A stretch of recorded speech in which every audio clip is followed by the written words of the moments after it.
Part first میں ہم نے حضرت بلال رضی اللہ تعالیٰ عنہ کا قصہ سنا. اب آگے سنیے. حضرت بلال رضی اللہ تعالیٰ عنہ کا ایمان اتنا مضبوط تھا کہ امیہ، ابو جہل اور بستی کے بچے انہیں مار مار کر زخمی کر دیتے تھے. ان کے سینے پر چکی کا پاٹ رکھا گیا. اللہ کو ان کا یہ عمل اتنا پسند آیا کہ اللہ نے انہیں انعام سے نوازا. پہلا انعام، اللہ نے مالدار امیہ کو نہیں، چودھری ابو جہل کو نہیں، خوبصورت ابو لہب کو نہیں چنا. ایمان کا خوبصورت خزانہ کالے کلوٹے حبشی بلال کو دیا. سبحان اللہ. اللہ جس سے راضی ہو جائے. دوسرا انعام اللہ نے کیا دیا سنیے. عصر کے بعد کا وقت ہے. حضور اقدس صلی اللہ علیہ وسلم بیٹھے ہوئے ہیں. صحابہ اکرام کا مجمع لگا ہوا ہے. رسول اقدس صلی اللہ علیہ وسلم نے فرمایا، بلال کہاں ہے؟ حضرت بلال رضی اللہ تعالیٰ عنہ مسجد کے کونے میں بیٹھے ہوئے تھے. وہاں سے بولے، لبیک حضور، میں یہاں بیٹھا ہوا ہوں. اللہ کے رسول نے فرمایا، بیٹھو بیٹھو، اپنی جگہ پر بیٹھو، لیکن آج ایک بات سن لو.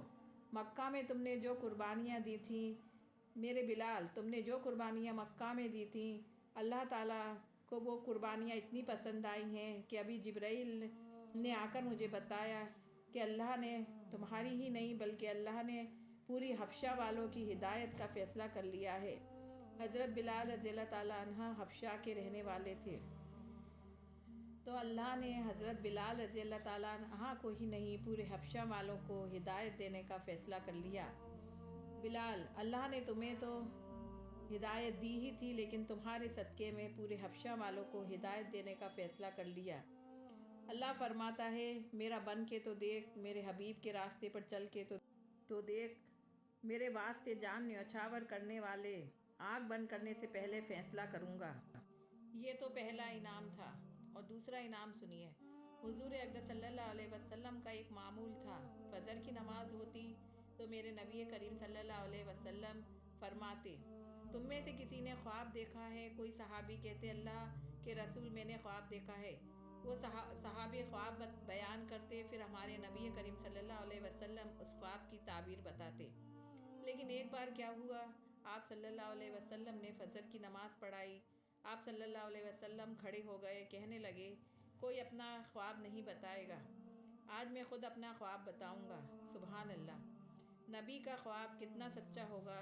نبی صلی اللہ علیہ وسلم کا خواب ایسا جیسے قرآن کی پاک آیت. صحابہ کریم قریب آ کر بیٹھ گئے کہ آج اللہ کے رسول اپنا خواب بتائیں گے. ہمارے نبی صلی اللہ علیہ وسلم نے خواب بتانا شروع کیا. فرمایا، رات کو میں سویا، میں نے خواب میں دیکھا میری بائیں طرف جبرائیل آ گئے، میرے دائیں طرف میکائیل آ گئے. دونوں نے مجھے خواب میں کہا، چلو جنت میں چلتے ہیں. ہمارے قدم آگے بڑھتے گئے. سبحان اللہ. ہمارے نبی صلی اللہ علیہ وسلم فرماتے ہیں، ہم کو جنت نظر آ گئی. لیکن ہمارے نبی فرماتے ہیں، جب میں جنت کے قریب پہنچا تو میرے کانوں میں آواز آئی، کوئی جنت میں چل رہا ہے. کسی کے چلنے کی آواز آئی. میں جنت کے باہر ٹھہر گیا. میں نے جبرائیل اور میکائیل سے کہا، مجھے جنت میں لے جاتے ہو، اور جنت میں تو پہلے سے ہی کوئی پہنچ چکا ہے، کوئی جنت میں پہلے پہنچ گیا ہے. جبرائیل اور میکائیل بولے، جنت میں تو پہلے جو پہنچ گیا ہے، جنت میں جو پہلے پہنچ گیا ہے، آپ ان کو بلال کہتے ہیں. جس کے چلنے کی آواز آ رہی ہے، آپ انہیں بلال کہتے ہیں. حضرت بلال رضی اللہ تعالیٰ عنہ کی چلنے کی آواز جنت سے آ رہی تھی. اب جس مجلس میں رسول اللہ کے بیان کر رہے تھے، اس مجلس میں حضرت بلال رضی اللہ تعالیٰ عنہ تو بیٹھے ہی ہوں گے. جب ہمارے نبی نے یہ جملہ کہا تو بلال وہاں بیٹھے بیٹھے زور سے چیخ ماری. بولے، یا رسول اللہ، آپ کا خواب تو سچا ہے، مگر بلال کی ایسی طاقت کہاں کہ میں آپ سے پہلے جنت میں پہنچ جاؤں. آپ کا خواب ایسا جیسے قرآن کی آیت، لیکن میں آپ سے پہلے جنت میں کیسے جا سکتا ہوں. ہمارے نبی کریم صلی اللہ علیہ وسلم نے حضرت بلال کو گلے سے لگایا اور فرمایا، بلال، تو نے خواب سنا، خواب کی تعبیر نہیں سنی. حضرت بلال رضی اللہ تعالیٰ عنہ رونے لگے، یا اللہ کے رسول، میں آپ سے پہلے جنت میں کیسے جا سکتا ہوں. نبی کریم صلی اللہ علیہ وسلم نے فرمایا، بلال، خواب کی تعبیر سنو. قیامت کے بعد جب میں سب سے پہلے جنت میں جاؤں گا، میں اونٹنی پر ہوں گا. اے بلال، اونٹنی کی رسی تیرے ہاتھوں میں ہوگی. جب ہمارے نبی کریم صلی اللہ علیہ وسلم سب سے پہلے جنت میں جائیں گے تو ان کی اونٹنی کی رسی حضرت بلال کے ہاتھوں میں ہوگی۔ سبحان اللہ۔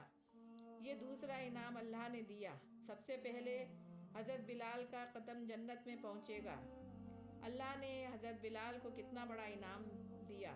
اللہ کی شان نرالی ہے۔ اللہ کی راہ میں اپنی جان لٹا کے تو دیکھو اللہ کیسے کیسے انعام دیتا ہے اپنے بندوں کو۔ جہنم سے آزاد ہوئے تو ایسے آزاد ہوئے کہ کوئی جنت میں قدم نہ رکھے بلال سے پہلے۔ اب تیسرا انعام کیا ملا وہ سنیے۔ حضرت بلال رضی اللہ تعالیٰ عنہ کا وصال حضور اقدس صلی اللہ علیہ وسلم کے وصال کے 2.5 سال بعد ہوا۔ حضور اقدس صلی اللہ علیہ وسلم کا وصال مدینے میں ہوا تو حضرت بلال رضی اللہ تعالیٰ عنہ دمشق چلے گئے۔ دمشق میں شام کا وقت ہو رہا ہے، مغرب کی اذان ہونے والی ہے۔ حضرت بلال تڑپ رہے ہیں، موت کے آثار نظر آ رہے ہیں۔ ان کی بیوی قریب بیٹھی ہوئی ہیں۔ بیوی نے دیکھا کہ میرے شوہر کی آخری گھڑی قریب ہے۔ بیوی نے ایک جملہ کہا، میں برباد ہو گئی، میرا شوہر مجھے چھوڑ کر جا رہا ہے۔ حضرت بلال نے اپنی آنکھوں کو کھولا، بیوی سے کہا، کیا کہہ رہی ہو؟ بیوی نے کہا، مجھے دکھ رہا ہے کہ تم دنیا چھوڑ کر جانے والے ہو، رو نہیں تو کیا کروں؟ حضرت بلال نے کہا، رونا بند کر دو، آج میرا اور تمہارا سب سے بڑا خوشی کا دن ہے۔ بیوی نے کہا، خوشی کا دن کیسے ہو سکتا ہے؟ آپ دنیا چھوڑ کر جا رہے ہیں اور کہہ رہے ہیں کہ خوشی کا دن ہے۔ حضرت بلال نے کہا، تجھے نہیں معلوم، کل رات میں نے خواب میں دیکھا کہ میرے نبی کریم صلی اللہ علیہ وسلم کبھی ادھر جا رہے ہیں کبھی ادھر جا رہے ہیں۔ تو حضرت بلال نے خواب میں پوچھا، میرے نبی کیا ڈھونڈ رہے ہیں؟ تو ہمارے نبی کریم صلی اللہ علیہ وسلم نے کہا، اے بلال، میں تجھے ڈھونڈ رہا ہوں۔ حضرت بلال نے روتے روتے اپنی بیوی سے کہا، میرے نبی نے کہا، اے بلال، کل روزہ رکھنا، سحری اپنی بیوی کے دسترخوان پر کرنا، افطار محمد کے دسترخوان پر کرے گا۔ حضرت بلال نے اپنی بیوی سے کہا، میں نے روزہ رکھا ہے، سحری میں نے تیرے دسترخوان پر کی ہے، افطار محمد کے دسترخوان پر ہونے والا ہے۔ بیوی کہتی ہیں، دمشق کی جامع مسجد میں مغرب کی اذان کو تھوڑی دیر ہی باقی تھی، میں نے بلال کے چہرے کو دیکھا، بلال کے چہرے پر ہلکی سی مسکراہٹ آ گئی۔ میں نے پوچھا، آپ ہنستے کیوں ہیں؟ حضرت بلال نے کہا، آسمان کی طرف دیکھ۔